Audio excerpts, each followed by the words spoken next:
or to other programs.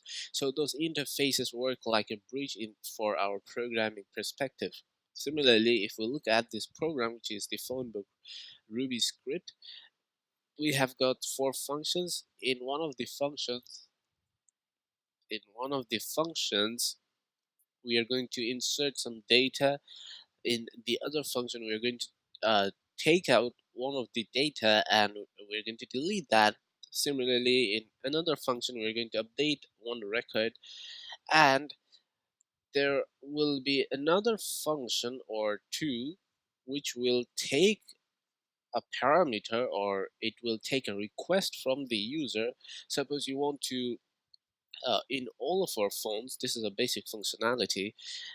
You may want to search for a number using the name.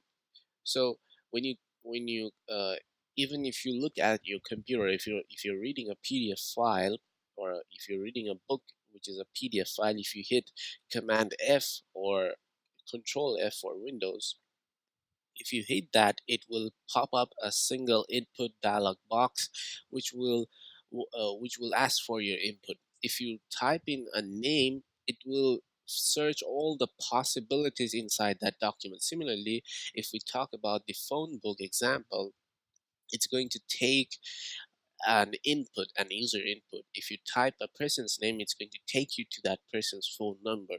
So we need to have that capability. Finally, we may want to view all the records inside our phone book. So let me show you how this works rather than talking too much. Let me run the script. So the first thing that I'm going to show you is that I'm going to insert some data, or I'm going to insert two names. So suppose, although it's one single person's name, Nafiz Ahmed, it's my own name, but let's assume that we have got two person and we have got their corresponding cell numbers or the telephone numbers. As you can see, this is the name, and this is this person's corresponding telephone number, and this is the second person, which is Ahmed. The first person was Nafis, and the second person is the Ahmed, or we can change the name like Yusuf. And this person has a corresponding cell number 3452. So we're going to insert both of those data along with their corresponding numbers inside our phone book. But if we have a look, currently our phone book won't have any details. Let's have a look. Phone book test Ruby. You don't have any contact details in your phone book. It's time we store some contacts, and then we're going to display all the contacts. Let's save the script. Then let's head over to the terminal, and you see that the contacts have been listed along with their corresponding number. So the first contact name is Nafis, and the corresponding number is 9234. The second contact name is Yusuf, and the contact number is 3452. So as you can see, we have inserted two persons' data inside our phone book, and we have displayed the data. So we have done two operations. Basically, there are actually five functionalities, but one of the functionality has two sub branches. That's why we're considering that we have four major functionalities. So the display part is that one of the display part will have, or it will take a name, or we can actually say that it's not display, it's searching. So it's the same thing. It's also going to search for the contact, and it's going to display the contact after it has found a search. And if it hasn't found any matched contact with the requested name, then it's going to return something like your contact does not exist.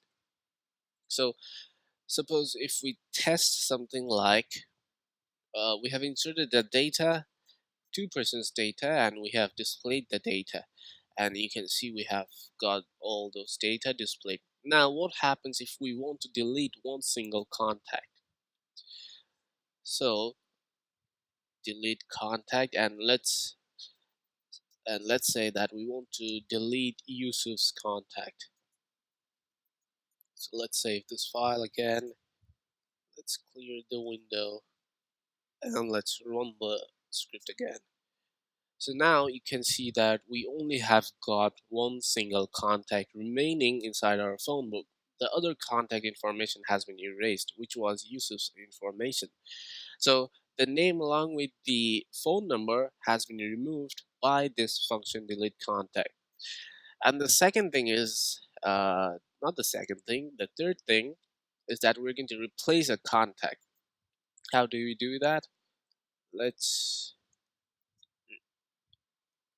let's open up the replace contact uh, function, and we're going to say that uh, okay, let's first actually display the contacts again.